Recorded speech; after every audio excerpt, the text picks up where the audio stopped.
Meanwhile, in the House, they're saying, well, we could be flexible on some of our demands if we could get a balanced budget amendment. And they note that Vice President Biden voted for a BBA in 1997.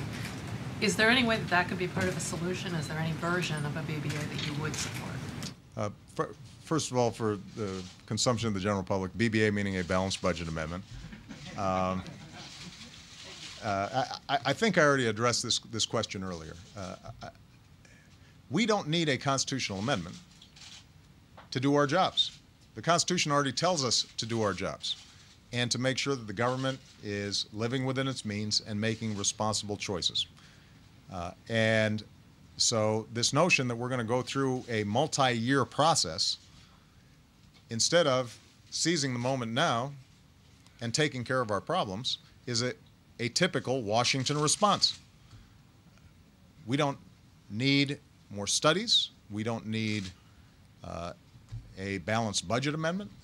We simply need to make these tough choices and be willing to take on our basis.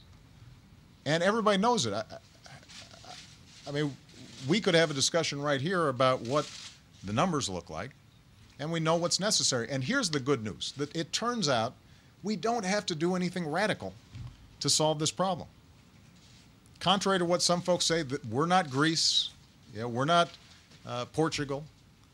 It turns out that our problem is we cut taxes without paying for them over the last decade. We ended up instituting new programs like a prescription drug program for seniors that was not paid for. We fought 2 wars. We didn't pay for them.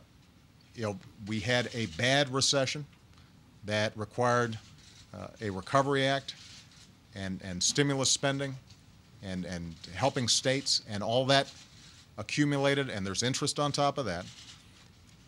And to unwind that, what's required is that we roll back those tax cuts on the wealthiest individuals, that we clean up our tax code so we're not giving out a bunch of tax breaks to companies that don't need them and are not creating jobs. We cut programs that we don't need, and we invest in those things that are going to help us grow. And every commission that's been out there has said the same thing and basically taken the same approach within the margin of error. So my general view is that if the American people looked at this, they'd say, boy, some of these decisions are tough, but they don't require us to gut Medicare or Social Security.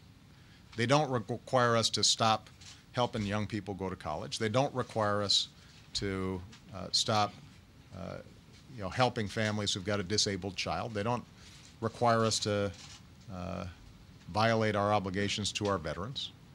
And they don't require quote-unquote job-killing tax cuts.